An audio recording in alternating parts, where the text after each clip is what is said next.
Aproveitando que Encanto chegou no Disney Plus, hoje vamos falar sobre algumas curiosidades da animação.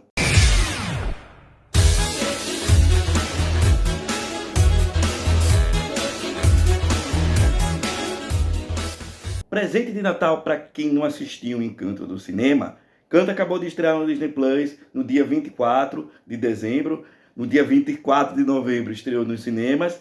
E por isso que hoje eu resolvi trazer para vocês, como último vídeo do ano de 2021, eu trouxe algumas curiosidades de bastidores, de produção da animação Encanto. Eu retirei as informações que eu vou mostrar aqui para vocês de alguns sites, principalmente do Twitter do diretor Jared Bush. Ele que está adorando twittar sobre Encanto, não para de twittar sobre Encanto. Ele também responde as perguntas de alguns fãs por lá. Então eu acabei reunindo as informações que eu achei sobre Encanto e trouxe aqui essas curiosidades para vocês. Como eu disse, esse é o último vídeo de 2021. Eu vou trazer mais algumas curiosidades mais para frente, né, já em 2022, de algumas animações da Disney que eu trouxe aí para vocês. Vou começar esse quadro de curiosidades. Na verdade, eu já tinha começado esse quadro de curiosidades falando sobre Raya. Vou deixar linkado aqui na descrição o primeiro quadro que eu fiz sobre curiosidade das animações Disney. Vou deixar aqui na descrição do vídeo, vou deixar também nos cards aqui para vocês também conhecerem um pouco mais de curiosidades sobre Raya. E como eu disse, eu vou tentar trazer também curiosidades sobre outras animações já no ano de 2022. Então, sem mais delongas, sem mais demora, vamos começar a falar sobre essas curiosidades que eu procurei aqui para vocês. As primeiras curiosidades, como eu disse, eu trouxe diretamente lá do Twitter do diretor da animação, Jared Bush. Ele que, como eu disse, vive soltando informações, ele está muito empolgado para falar sobre Encanto. Então, por isso que ele vive tweetando sobre Encanto. Eu já vou logo dizendo para vocês que algumas dessas curiosidades pode trazer possíveis spoilers, pode trazer não. Tem alguns spoilers sobre Encanto. Então, se você ainda não assistiu Encanto, corre lá no Disney Plus ou no cinema, se tiver ainda passando na cidade que você mora, assista Encanto e depois você volta aqui para poder ver essas curiosidades. Se você não se incomodar com spoiler, continue aqui. Bom, segundo o Jared Bush, seu Twitter, ele afirmou que o avô da família Madrigal, o Pedro Madrigal, quando ele cruza o rio, a gente vê essa cena dele cruzando o rio duas vezes na animação, no começo do filme, né, quando a Alma Madrigal está contando para Mirabel como foi que começou essa história da vela, e depois a gente vê essa cena de uma maneira mais completa, mais estendida, em dois oruguitas. Então a gente vê o Pedro em dois momentos cruzando o rio. E segundo o Jared Bush, o Pedro ele tem a mesma idade quando ele cruza o rio do cantor da música dos dois oruguitas, que é o cantor colombiano Sebastián Yatra. Ele tem a mesma idade do Pedro nesse momento. E aí eu pesquisei, né? Eu não sei que momento Dois Oruguitas foi filmado, né? Que momento que ele deu a voz a Dois Oruguitas. Mas, atualmente, o Sebastián, ele tem 27 anos. Então vamos supor que a voz, né, do Sebastián chegou na produção em 2020, ele devia ter ali os seus 26 anos, né? Então é mais ou menos a idade em que o Pedro se torna pai dos trigêmeos. O Jared Bush ele também forneceu algumas informações sobre os poderes e sobre as personalidades dos netos da família Madrigal. Segundo ele, cada neto da família Madrigal tem sua personalidade baseada mais ou menos ali na idade que cada um tem no filme. Por exemplo, né, a Isabela, ela é a neta mais velha, ela tem 21 anos. E segundo ele, é por isso que a Isabela tem essa pressão de ser a filha perfeita, né, a neta perfeita, filha de ouro, como ela mesma diz até na música dela, né, o que mais eu vou fazer, é a pressão de ser perfeita. Já a Dolores é um pouquinho mais nova que a Isabela, alguns meses mais nova que a Isabela. A Dolores também tem 21 anos e por isso que a Dolores ela é um pouco mais quieta que a Isabela e ela também vive nas sombras da sua prima mais velha. Como por exemplo do caso aí do Mariano, né, que é o cara que vai ser o noivo prometido aí da Isabela, e a Dolores tem sentimentos por ele, mas como ele foi prometido primeiro para Isabela, ela tem que abafar esses sentimentos que ela tem com relação a Mariano, pelo menos isso até o final do filme. Já a Luísa, ela tem 19 anos e ela é a filha do meio, né? A filha do meio é aquela coisa, né? Por isso que a Luísa, ela tem a vontade, a necessidade de agradar a todos, como a gente vê isso também na própria animação, né? A Luísa, ela não consegue negar os pedidos que a vila, né, nem sua própria família, pede para ela, muito pelo fato dela ser fortuna, dela ser corpulenta. Então, por isso que a Luísa tem essa necessidade de agradar a todos. Já o Camilo, ele é um pouquinho mais velho do que a Mirabel. O Camilo também tem 15 anos, então a gente não viu isso na animação, mas o Camilo, ele vai ganhar os poderes mágicos, os dons mágicos dele, um pouco antes da Mirabel, e ele é descrito, né, segundo o Jared, como o garoto do teatro. Ele é o garoto performático e que adora explorar personalidades diferentes. A Mirabel, a nossa protagonista, não precisa muita apresentação, ela também tem 15 anos, mas ela é um pouco mais nova que o Camilo. E o Antônio, que é o bebê da família Madrigal, ele tem 5 anos, né, isso é revelado na animação. As crianças da família Madrigal ganham poderes mágicos quando atingem, né, os 5 anos de idade,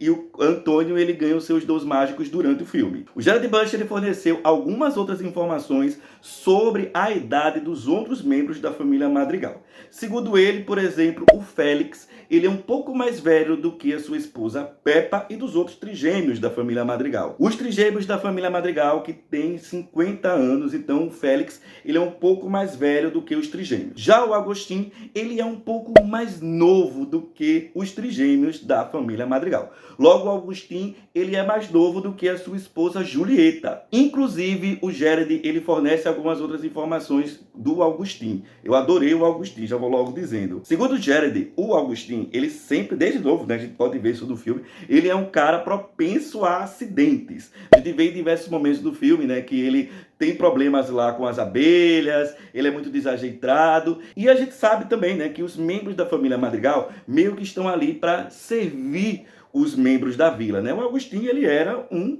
morador da vila antes de se casar com a Julieta. A Julieta, ela vivia tendo que curar o Agostinho dos acidentes, né? Quando ele era jovem, quando os dois eram jovens, e por conta da grande quantidade de encontros, né, entre os dois, da Julieta, sempre tendo que curar o Agostinho, foi daí que os dois começaram a se apaixonar e foi daí que os dois namoraram e se casaram. Uma outra curiosidade que o Jared fala sobre o Agostinho é sobre a roupa do Agostinho. Segundo o Jared, a roupa do Agostinho foi pensada em ter uma característica de cada uma das suas 3 filhas. Olha aí que pai perfeito, por isso que eu gosto tanto do Agostinho. Você pode ver no paletó do Agostinho que tem a flor da Isabela. Nas meias do Agostinho também tem característica das suas outras 2 filhas. A gente tem de um lado o símbolo da Luísa, Alteres, né, representando a força da Luísa, e na outra meia a gente tem aí os bordados da Mirabel. Então Agostinho, ele leva um pedacinho da sua filha, das suas filhas e suas roupas. Jared também, ele forneceu em seu Twitter algumas informações sobre o nascimento dos trigêmeos. Quem é que nasceu primeiro, quem é que nasceu por último, quem é a filha do meio ali dos trigêmeos. Segundo Jared, primeiro que nasceu dos trigêmeos foi a mãe da Mirabel, foi a Julieta. Ela é a filha mais velha, por isso que ela é mais responsável. A Peppa foi a segunda a nascer e por isso, segundo o Jared, ela é mais emocional, ela é mais temperamental. E o último a nascer, portanto, foi o Bruno, ele é o mais novo dos trigêmeos. O Jared, ele também forneceu algumas informações aqui sobre o Camilo.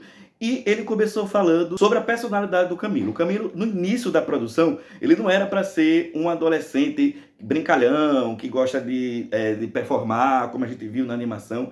No início da animação, ele foi descrito como um adolescente muito bravo. E essa personalidade do Camilo aí, ela é descrita no livro de Arte de Encanto, né? O ator que dá voz ao Camilo no original, que é o ator Renzi Feliz, ele também falou um pouco sobre o Camilo. Ele disse que pensa o Camilo como alguém dramático, mas que gosta de se divertir muito. A gente vê isso durante o filme, né? Que ele se diverte se transformando nas pessoas e que ele é um artista. Ainda sobre o Camilo, né? O Jared, ele falou um pouco do como foi difícil fazer a representação da porta do Camilo. Porque cada membro da família Madrigal tem na porta, né, além da sua imagem, também tem a representação do seu dom mágico. Lembrando que o poder do Camilo é de transformação. Então, como representar isso em uma porta? A resposta para isso veio de uma pergunta de uma fã no Twitter do Jared, né? A fã, ela questionou por que todos os outros membros da família Madrigal estão representados na porta, né, da maneira como eles são no filme, né? Então, todos estão ali da maneira que eles estão no filme, menos o Camilo. A porta do Camilo são 3 silhuetas, né? De uma criança, de uma mulher e de um homem. Isso, segundo Gérard, foi a maneira que foi encontrada para representar o dom de transformação do Camilo. Portanto, aquela criança que está presente na porta do Camilo não tem a pretensão de ser o Camilo mais jovem, tem a pretensão de representar o poder de transformação do Camilo. Por falar em portas da família Madrigal, se vocês observarem, todos os membros da família Madrigal estão com os olhos fechados nas suas portas, menos o Bruno e menos a Dolores. Eles são os únicos que estão com o poder, com os olhos abertos nas suas portas.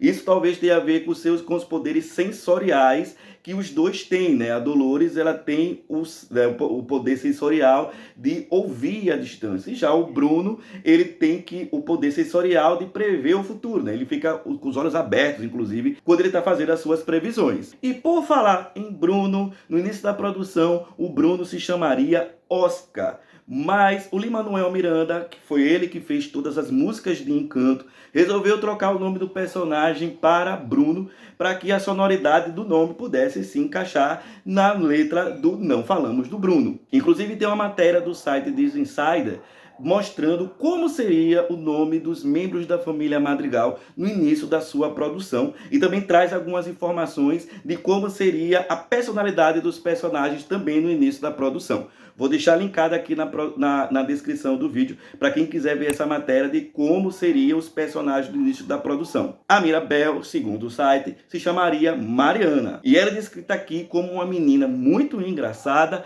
e queria narrar a história. Então a gente teria a Mirabel, né, no início da produção, narrando a história de Encanto. O Camilo se chamaria Carlos, e no início da produção ele seria o inimigo da Mirabel. Ainda bem que trocaram isso e deixaram o Camilo muito mais agradável. A Alma Madrigal, a Abuela Madrigal, a avó da família Madrigal, no início da produção se chamaria Andréia, e é descrito que ela era uma mulher que não deixaria ninguém passar no seu caminho. A gente pode ver isso, desse traço de personalidade, ficou um pouco na Abuela Madrigal. A Luísa se chamaria Lídia no início da produção, e a Isabela se chamaria Inês. Mas a Isabela, no início da produção, ela seria uma menina perfeita, porém muito insegura por dentro. A gente não vê isso em Encanto, né? Se a Isabela, ela tinha essa insegurança, a gente só vê que ela é a filha perfeita e que ela carrega esse estigma de ser perfeita. A Julieta, né, a mãe da Mirabel, se chamaria Juana, e o Félix se chamaria Fernando. E como eu disse, né, o Bruno se chamaria Oscar. Gente, é normal mudar o nome de personagens no início da produção, né? No início de tudo, quando os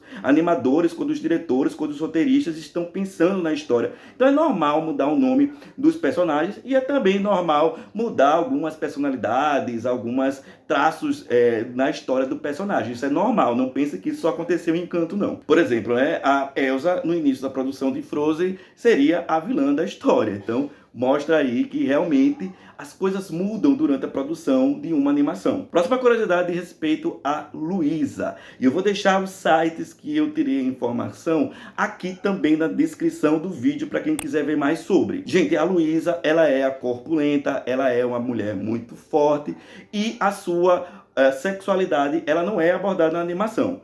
Porém, alguns sites especializados dos Estados Unidos no assunto estão descrevendo, estão enaltecendo a Luísa como símbolo do ícone lésbico de força. Então vou deixar aqui para quem quiser ver. Eu não sei se vocês conhecem, tem um site feito por fãs da Disney, que é o Disney Wiki. É um site que dá para tirar muita informação sobre as animações, mas é um site que é editado por fãs. Eu levo muito em conta quando tem a informação e tem lá o link de onde foi retirado essa informação. Como é uma Wikipédia, né? A Wikipédia, ela pode ser editada por qualquer pessoa, a gente tem que tomar cuidado com o que a gente lê lá. Mas eu vou trazer aqui uma informação que eu achei interessante do Disney Wiki, porém, essa informação não tem nenhum link externo falando sobre, ou seja, não foi confirmada por ninguém da produção de Encanto. Mas como eu disse, eu vou dizer aqui porque eu achei que cabe a gente pesquisar até sobre. Muitas pessoas se perguntam em que momento, né, que momento da história se passa Encanto. E o Disney Wiki, ele vai tentar responder isso.